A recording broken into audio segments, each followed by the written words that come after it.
A tale of two countries, Nigeria and Norway. The goal of this episode is to compare two countries, Nigeria and some other country, and see how they responded to the same circumstances that befell them. Norway and Nigeria share one thing in common: oil.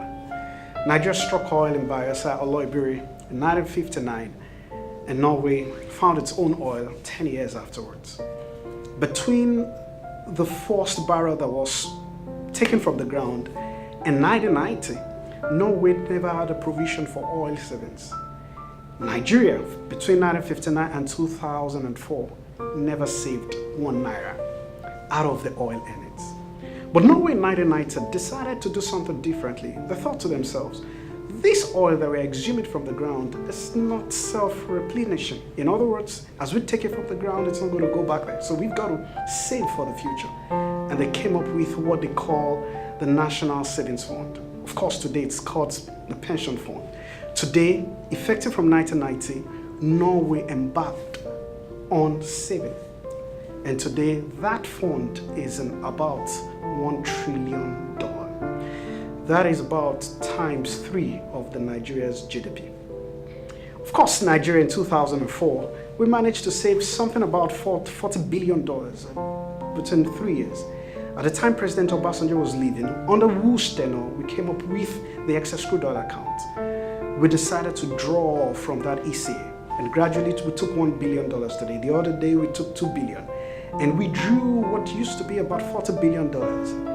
And by 2014 and 2015, we had just 2.5 billion or thereabout in our excess crude oil accounts. Meanwhile, Norway had saved $1 trillion. And for 27 years, or I guess say for 25 years, Norway didn't take a dime from that account. Instead, they kept investing. And eventually in 2015, because of the biting oil price, they decided to withdraw from it. Guess how much they withdrew? A little less than 1 billion out of over 900 billion. But us, we drew $40 billion down to 2.3. A tale of two different countries. They suffered same fate, but they responded differently, and now they have different results. In other words, our constitution has no provision for saving. The model is this: collect, share, and spend. So today we need to give some constitutional force to the excess crude oil account, because today the ECA is subject to litigation before the Supreme Court. There's been a long-standing case before the Supreme Court on the constitutionality of the excess crude oil account, because some people claim that the provisions and the law that sets up the ECA is against the spirit and letter of the 1999 Constitution as amended. This is very, very important, because if we had saved sufficiently, the current economic crisis and recession that we are facing today would have been less acute. I mean, this also happens in our private life. Sometimes when your income dips, you revert to your savings. For nation states, there are moments when incomes will fall. What do? You revert to your savings. But what happens when you don't have savings? You are technically in a wrong place. So in thinking about the future, we must come with a model that ensures that we save. I like the way Norway put it. They considered their savings as a pension for the future. In other words, they reasoned that because oil is not replenishable, today's spendings and today's incomes that come from oil is actually reaping the future generations of what they could make. Because in 50 years, some believe in 50, in 10, in 100 years, the oil may have been used up if current oil estimates are not improved upon.